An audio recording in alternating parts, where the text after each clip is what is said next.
اللهم صل وسلم وبارك على سيدنا محمد وعلى آله وصحبه وسلم تسليما كثيرا طيبا مباركا يا رب العالمين، اللهم امين. مبدئيا كده مش عايزاكم تقرفوا من المنظر، انا اسفه جدا عليه. بس الفيديو ده انا عملته مخصوص علشان خاطر يعني اقول لكم على مش معاناة من المنظر بس، لكن حقيقي انا تعبت جدا جدا جدا. آه ويمكن كلكم لاحظتوا في الفيديو اللي فات ما قعدتوا تقولوا لي الف سلام عليكي يا اسراء. اقسم بالله انا من البطه ديت. اللهم لك الحمد على كل حال. تعبت جدا. خلينا الاول كده ندعي لجميع موتاي وموتاكم وجميع موتى المسلمين اجمعين، اللهم اغفر لهم وعافيهم واعف عنهم، اللهم يمن كتابهم ويسر حسابهم وثبتهم عند السؤال يا رب العالمين، واسكنهم فساح جناتك جنات النعيم، اللهم امين. آه انا لسه الحمد لله يا رب، اللهم لك الحمد، بس احسن من الاول بكتير.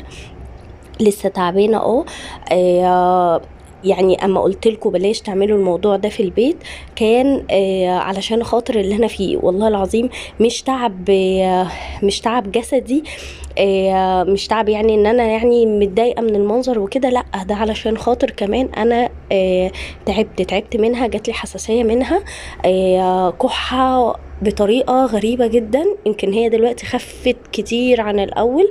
انا لما كنت بصور لكم فيديو كنت كل شويه بوقف الفيديو عشان اكح وبعدين ارجع اكمل تصوير تاني. ما كنتش بقدر، كنت اجي اطلع سلم، كنت اجي اطلع السلم عندي عارفين كاني عندي 100 سنه حرفيا. مش قادره اطلع، وبطلع بصعوبه وبنهجان رهيب جدا، لاني طبعا الجو كان برد الفتره اللي هي كانت موجوده فيها عندي. شايفين المنظر بشع جدا جدا. عمري بلكونتي ما وصلت للمرحله اللي وصلت ليها ديت. فطبعا كنت بخاف عليها لان هي زي ما قلت لكم روح، فكنت بدخلها جوه في حوض السمك اللي عندي، وكنت بخرجها الصبح اوقات واوقات. كانت اوقات 24 ساعه جوه في الحوض اما كانت لسه صغيره شويه والجو كان بردك برد، واوقات اما كبرت بقى خلاص وصغرت على الحوض وكبرت على الحوض فكنت مخليها كده جوه في البلكونه. فجيت تعبت جدا طبعا من التنظيف زي ما انتم شايفين. انا سبت البلكونه، سبتها 5 ايام ما كنتش قاعده، خدتها ومشيت لاني كنت تعبانه، مش قادره اقعد، مش قادره اعمل اي حاجه. فالمهم يعني رحت كشفت وكده. الدكتور قال لي ما تخليهاش معاكي، ما تقعديهاش معاكي في نفس المكان. لما قلت لكم لو عندكم مكان منفصل، لو ترجعوا للفيديو قلت لكم بلاش تعملوا المشروع دوت في البيت ابدا، لو عندكم مكان منفصل اعملوه. كان بسبب الموضوع دوت، بس انا ما كنتش اعرف، انا كنت بقول كده علشان خاطر البهدله اللي انتوا شايفينها. طلع ان الموضوع اكبر بكتير، ان هي بتطلع ريش صغير. الريش الصغير ده جاب لي حساسيه وجاب لي التعب اللي انا فيه دوت. كانت كحه زي ما قلت لكم، والله العظيم ربنا يا رب ما يبلى حد بيها ابدا، ربنا يشفي كل مريض يا رب. فعلشان كده قلت لكم بلاش يا جماعه، بالله عليكم لو هتجيبوا حاجه زي كده ما تسمعوش كلام اللي يقول لكم في اوضه في الشقه ولا في البلكونه ولا لا، وخصوصا لو في اطفال يعني، لان انا ابني برضو كان تعبان جدا وانا ما كنتش اعرف برضو اني بسببها. فاللهم لك الحمد على كل حال، انا اتصرفت فيها الحمد، بس ما قتلتهاش يعني. فشكرا لكل حد دعالي خد باله يعني ان انا تعبانه ودعالي، متشكره جدا. فده منظر بلكونتي، عمرها في حياتي ما وصلت للمنظر ده غير لما بكون مش موجوده في الشقه. فطبيعي ان هي بتلم تراب لان انا على الشارع بره، في مقاطع كده اتقطعت منها معرفش، ما كانتش بتصور بصابون بقى والمقشه واديتها. عايزه اقول لكم يعني الحمد لله، يعني شوية تجديدات هبدأ ان انا اعملها لو لينا نصيب يعني، وفي العمر بقية هبدأ ان انا اعملها في البلكونة. ناوية ان انا نفسي اجيب لها نجيلة وشوية زرع كده، فعلشان خاطر يعني اظبط فيها شويه حاجات وكده ان شاء الله بامر الله. حاولت بقدر الامكان اطلع الحاجات اللي في الحيطه، الحمد لله معظمها طلع. واللي على الارض، يعني اللي على الارض ده مكان الانبوبه، لان انا عندي غاز، فالانبوبه طبعا مش هفرط فيها، بقى لها كام سنه عندي، فسايباها في البلكونه مكان الميه، فعملت الصدى دوت.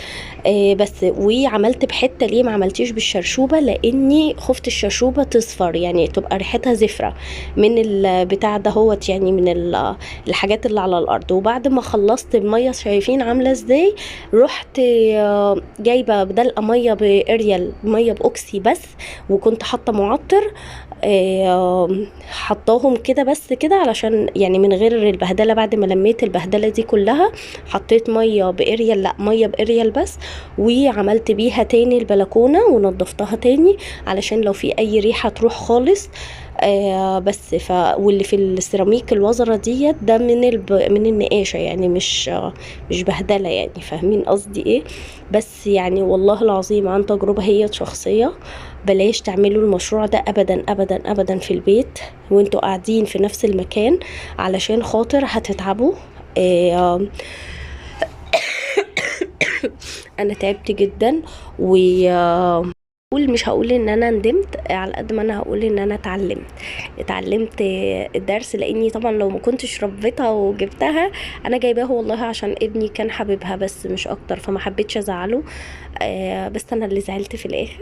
الحمد لله يا رب. كل شهر وحضراتكم طيبين، كل سنة وانتم طيبين. رمضان خلاص، يعني انا متضايقة جدا لاني خلاص عدى اسبوع. انتوا متخيلين النهاردة الاربع، انا بسجل يعني الصوت، والنهارده الاربع، انتوا متخيلين ان عدى اسبوع كامل. وخلاص يعني الايام بتجري هوا بتجري هوا. يعني انتوا متخيلين ان كمان 3 اسابيع هيبقى العيد؟ يعني ده لسه رمضان، احنا لسه حاضرين وبس كام يوم. فربنا يا رب يتقبل منا ومنكم صالح الأعمال، ويتقبل صيامنا وقيامنا وقراءة قرآن يا رب العالمين، ويجعلهم شفعاء لنا يا رب، يجعلهم يعني يكونوا كده شفعاء لينا يوم القيامة يا رب، اللهم آمين يا رب العالمين. كان غرض الفيديو زي ما قلت لكم والله العظيم اني انبهكم ما تعملوش الموضوع ده ابدا في البيت خالص. تعبت قوي قوي، اللهم لك الحمد يا رب، اللهم لك الحمد. بس لولا التعب طبعا انا ما كنتش عرفت ان منها، يعني انا ما كنتش اعرف ان منها ابدا غير لما قلت للدكتور، فقال لي لا اوعي تربي اي طيور في البيت، لان ريشها هو اللي بيعمل حساسية. فريش الطير هو طبعا بيطرد ريش وكده، فبيعمل حساسية. الريش ده احنا بنستنشقه، فهو بيعمل حساسية. فخدوا بالكم جدا من الموضوع دوت، وما تسمعوش كلام حد والله العظيم. انا بقول لكم علشان خاطر يعني في ناس انا بسمع ناس بتقعد تقول لا وبتاع دوت، ربوا في الاوضه وربوا في البلكونه. لا، اوعوا اوعوا تعملوا الموضوع ده خالص ابدا، خصوصا لو في اطفال، لاني حقيقي هتتعبوا. بس ده كده كنت خلاص دلقت بقى الميه النظيفه، وديت الانبوبه كمان صبنتها، وده بقى دي السبوره الزرعه بتاعتي العصافير اللي بوظتها كلتها، فباظت دبلت، وانا قعدت 5 ايام ما اسقيهاش. وده كان البلكونه في الاخر راحه نفسيه ان هي نطفت، وان شاء الله ناويه اجدد فيها كده شويه بامر الله تعالى، بس لسه قدام. لو وصلتوا معايا للاخر ما تنسوش اللايك والاشتراك. مع السلامه.